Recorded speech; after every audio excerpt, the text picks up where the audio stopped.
So in chapter 1 and verse 1, we're given the introduction to the book of Ecclesiastes that says the words of the preacher, the son of David, king in Jerusalem.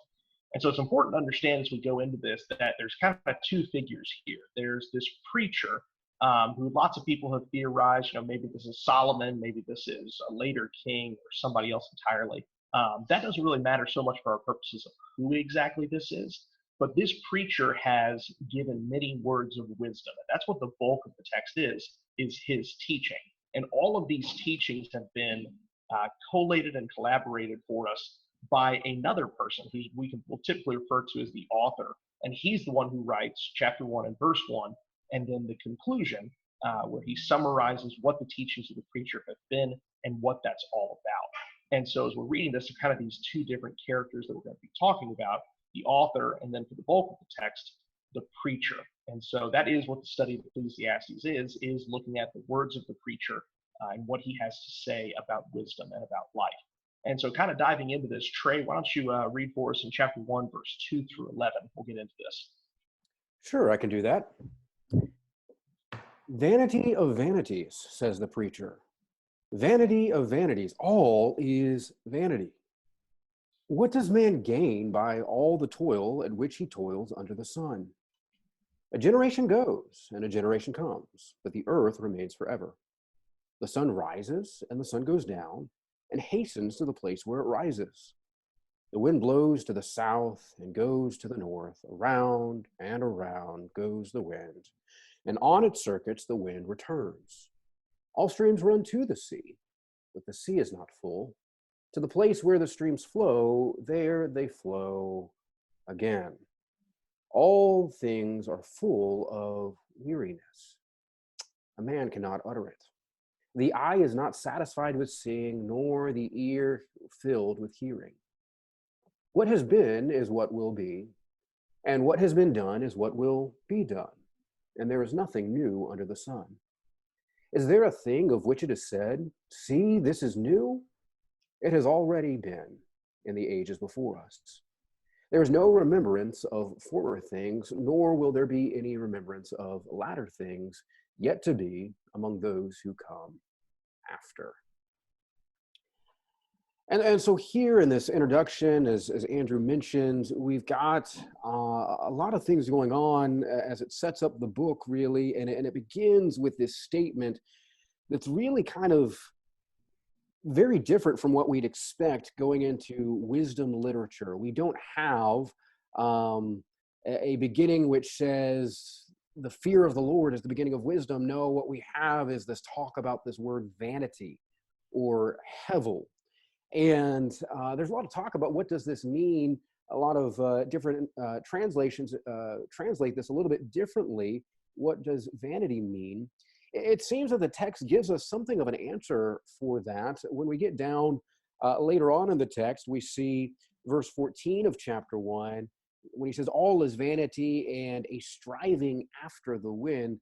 Time and time again throughout the text, the idea of vanity is connected with this idea of striving after the wind or grasping the wind. It's not that there's not something there.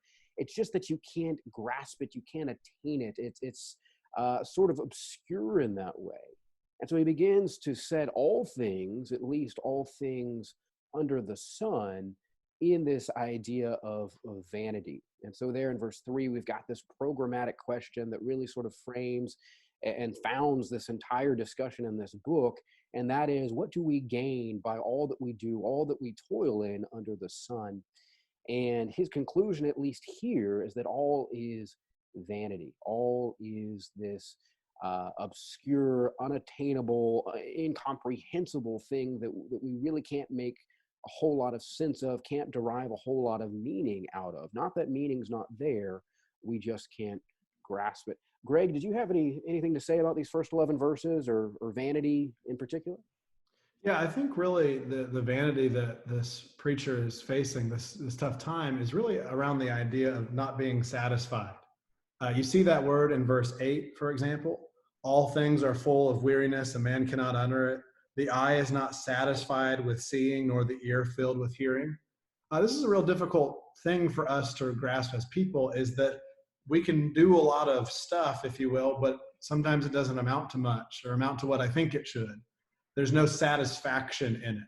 And so you go back to verse 3, what does man gain by all the toil at which he toils under the sun? Of course, the rhetorical question is nothing. And this is a pretty pessimistic view at the start here. While there's going to be some growth from the author, there's going to be some great thoughts in terms of how do we deal with these tough life questions. Really what we're looking at is, how do I handle when I don't feel like I'm doing anything that matters? I can't find purpose in life. I can't find satisfaction. My ear is filled with hearing. It's just not happening for me.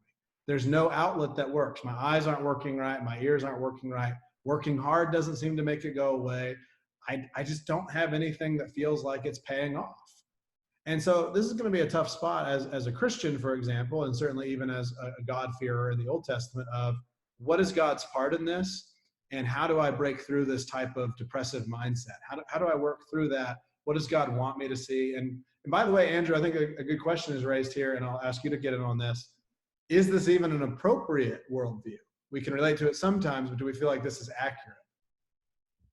Well, I think one of the things that the preacher is wanting us to consider through really this entire poem, in verse 4 through 11, is he keeps using this idea of repetition, this kind of cyclical pattern of a generation goes and a generation come, but the earth remains forever. The sun rises, the sun goes down, the wind blows to the south and goes to the north. Streams run to the sea is not full. It's this repetition of all of these things seem like they're kind of changing, and time marches on, but nothing really changes.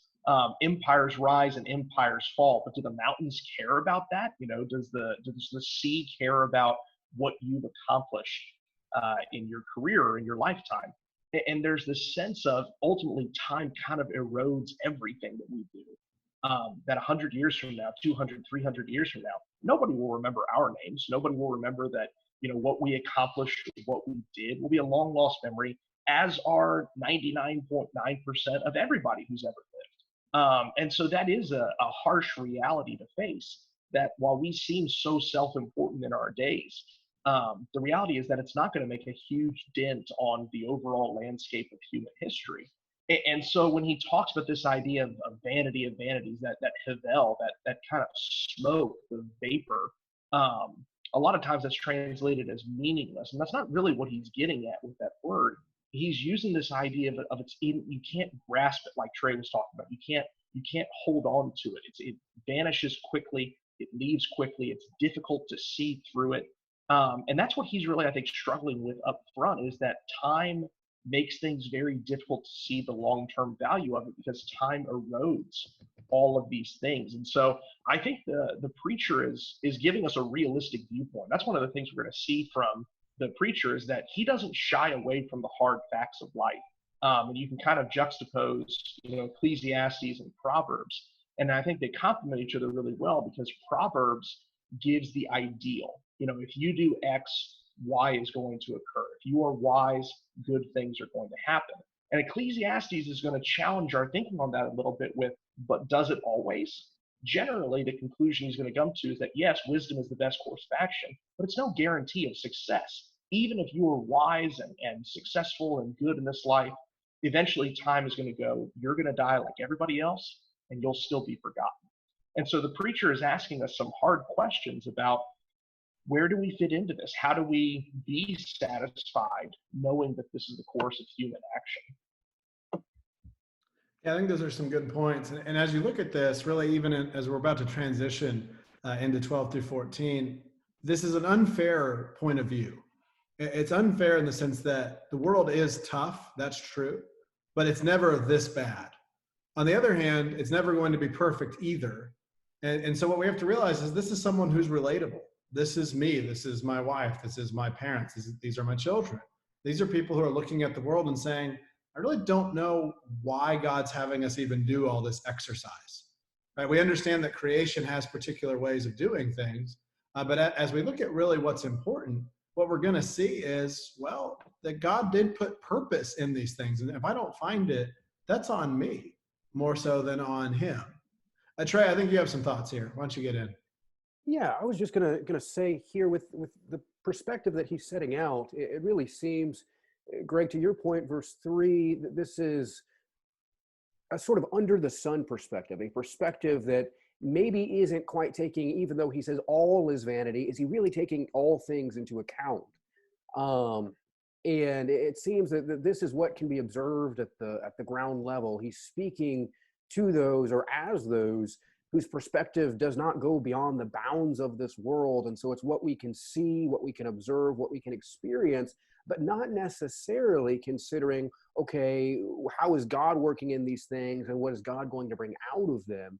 And I think that makes a big difference. And I think we're going to see that a little bit later on in the book. And so, yes, life does have this sort of tragic treadmill sort of nature about it, where things just cycle and continue.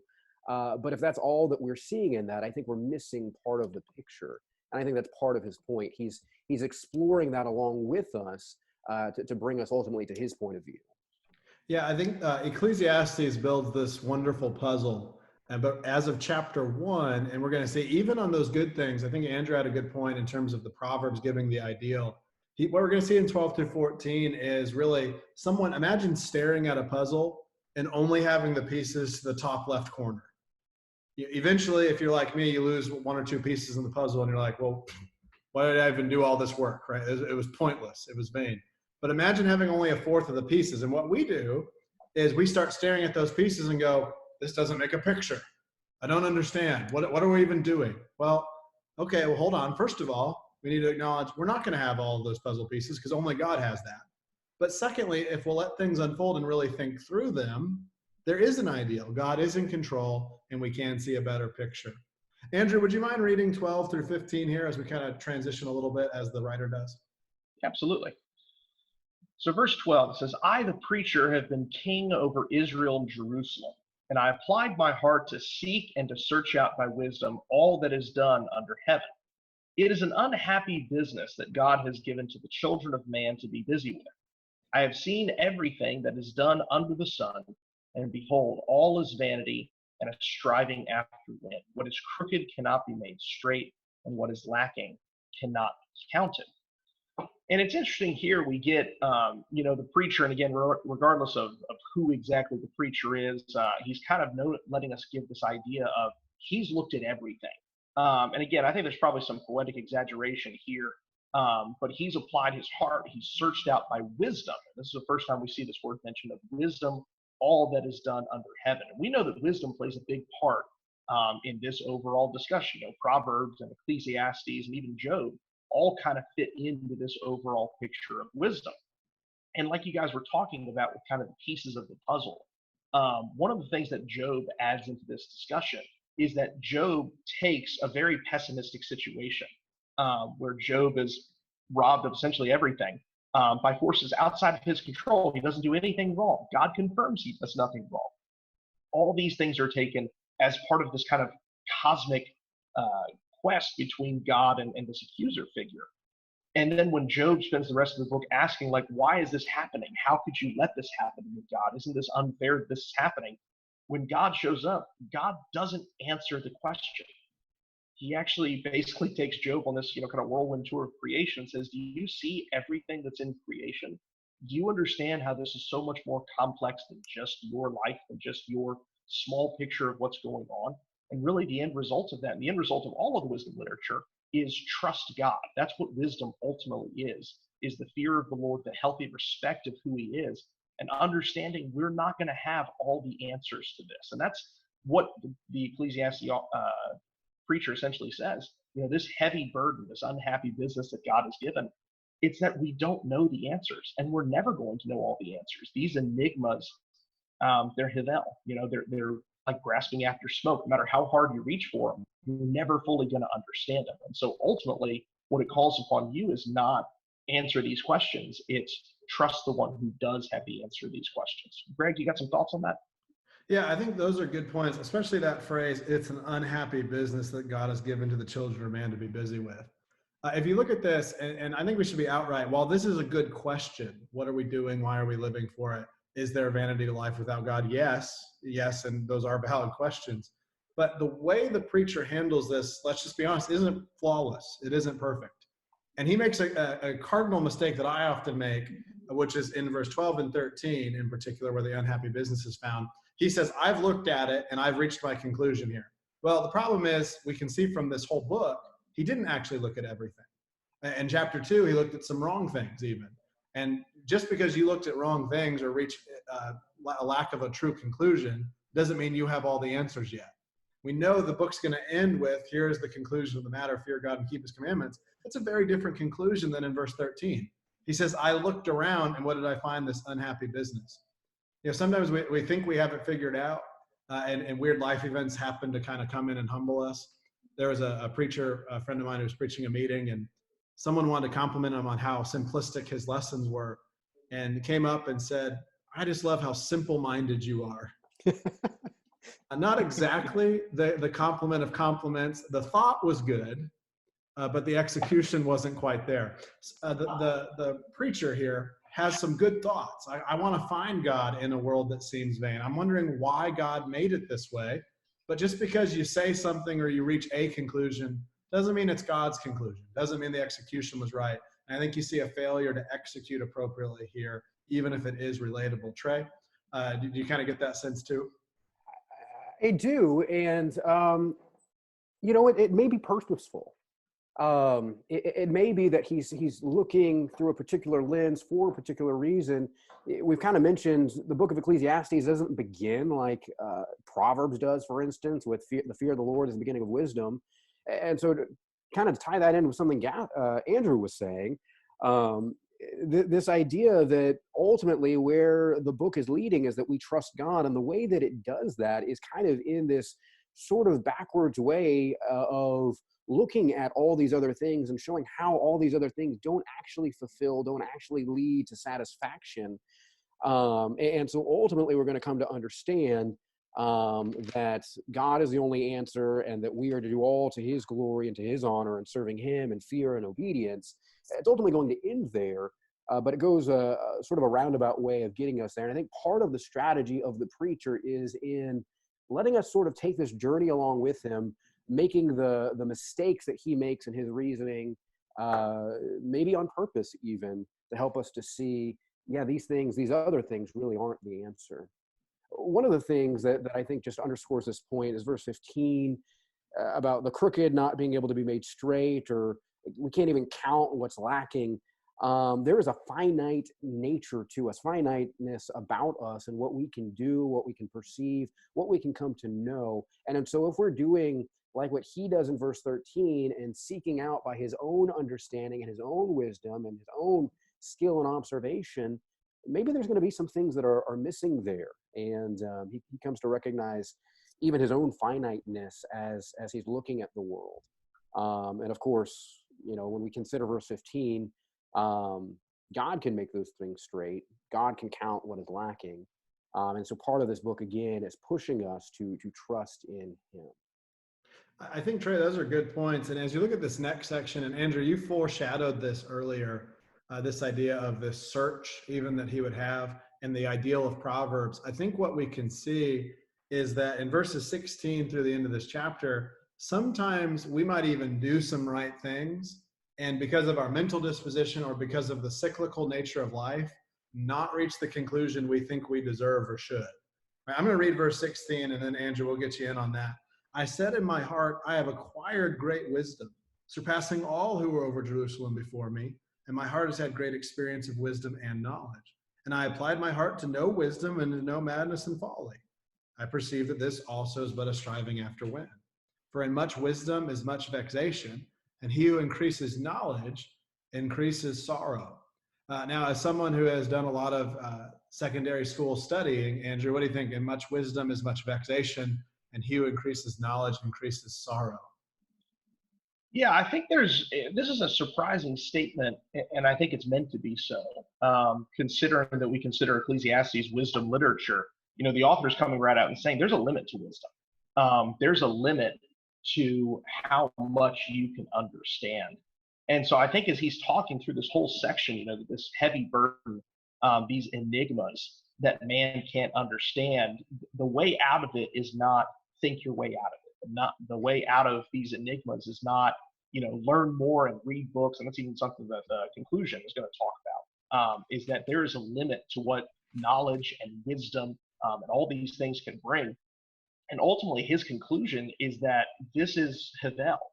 This is meaningless. It's this striving after wind. And it's important to note that, again, he's not saying this is bad. And that's an important point we want to keep on emphasizing with this idea of Havel. It's not that it's bad. It's not that there's no point. He's going to talk later about how wisdom is one of the most important things, how wisdom is a net good.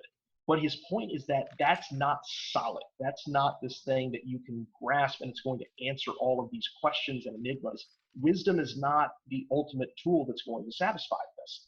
And again, that's ultimately pointing forward to this conclusion that the only thing that's going to answer these questions is God, and not even in this lifetime, but ultimately that kind of final revelation. Again, that's pointing a little bit further past Ecclesiastes.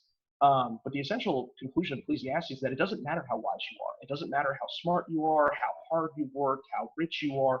You're not going to answer these enigmas. You're not going to overcome the realities of death and chance and difficulty that affect life. And I think that's what he is trying to make clear here in this section of 12 through 18, is that it doesn't matter what you think or what you work through, what you strive to get through. These realities are still present. These enigmas are still there. And you have to wrestle with them. And you have to kind of come to a conclusion. How am I going to approach these? And that's really what the second chapter is going to start to kind of get into, is how do we deal with these enigmas? How do we deal with these realities that he's addressing for us? And here's the problem, is God's the only one who's going to be able to give those full answers. We're going to see a lot of it. We're going to see more of the curtain, more behind the curtain than we might see at one point in our lives as we grow and mature and age at God's grace. But there's something interesting in 16 and 17. There's a lot of I. Right? If you notice this statement, I said in my heart, I have acquired great wisdom. Verse 17, I applied my heart to know wisdom and know madness and folly. I perceived. At some point, there is a limit, even if this is an innocent or innocuous statement of I, at some point, there's a limit on what I can do. And unless or until I look to God or say, I realize I can't reach the end of the way without God, we're always going to come up frustrated. Until we build in God to the cake that he made, we're going to come up empty. We're going to come up lacking. And so I think what we should do here as we work towards wrapping up is, Trey, why don't you start us off with some application? We'll try to keep this as a hallmark of our videos here. Try to end with some application. In chapter 1, what do you think, Trey?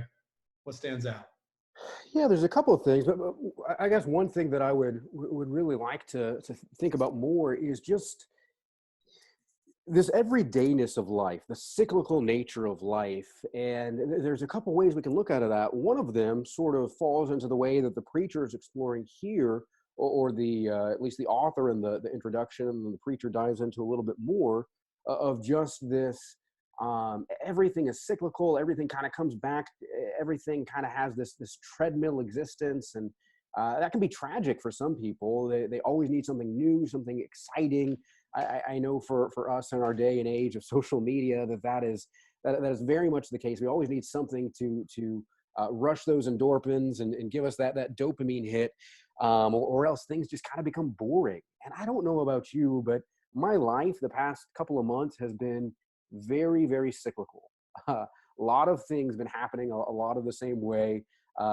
Even though we've been out of our routine, we've kind of developed a new routine, and one that may even be quite boring at times.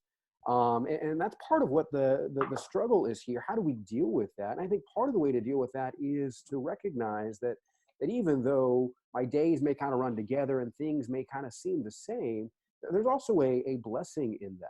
There's also goodness in that. I mean, it's God in the beginning, and part of one of the themes we talked about in our introduction video is that a lot of what lies behind this book is sort of the created order of things. God has created a lot of this cyclicalness to life itself, and there's something to appreciate in that, rather than just not knowing what's going to happen next, or not knowing maybe how the days will turn out. There are some things that we can look to and kind of start to expect. And maybe that's a boring life, but that's also a life that where we can say, okay, this is out of my hands, this is out of my control. I can just focus on what I'm going to do here in this moment and trust God in that.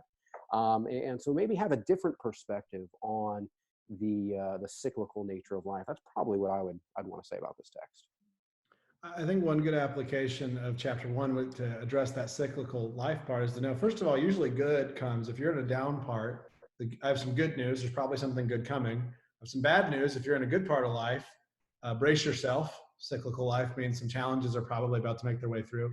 But here's an application, I think, from chapter 1. How do we break the cycle of this everything is vanity? How do we get our head out of the sand that says, well, we're just stuck? Well, it's kind of like my grandmother always called men looking for something. She said, you got to take off your man eyes. And what that means is I go to the refrigerator, my wife says, I want you to pull out something. And I go and I say, it's not in here. That's a cardinal mistake. It's not, it is in there. You never say it's not in there. Nothing to be gained from that. And you realize it's right there in front of you. I'm just not seeing it. Now it might be hidden. It might not be where I'd put it. There might be all these kind of explanations. Usually in my case, I just don't see it. It might be sitting right there, front and center, but I'm looking past it. That's not God's fault. And sometimes we get in such a cycle here where we look at the world and we say, well, this isn't fair. I don't understand. And we don't look at what's right in front of our face, and that's God. God's saying, look, you don't have to understand. I want you to trust me. You don't have to see the ending. I've told you the real ending. You fear me. You trust me. I'll take care of you. So we got to make sure we look to God, not try to keep solving our problems ourselves. Andrew, we'll give you the last word as we kind of work towards wrapping up our first chapter study here. Yeah, I think one of the big takeaways from this section is first and foremost emotional honesty with God. I think a lot of times we put up masks before God. I think in our prayer life we can sometimes not be honest with God, with where we are, with where we're struggling, with the difficulties we face. And the author of Ecclesiastes, or the preacher, excuse me, is very honest about what's going on. He's very clear about, this is what I'm perceiving, this is what I'm seeing. And I think as we see, again, looking at this book holistically, seeing the whole picture, he does turn these things over to God. And that's ultimately one of the things that I think is important, is that, you know, the preacher is faithful. I mean, he recognizes who God is, he recognizes his role.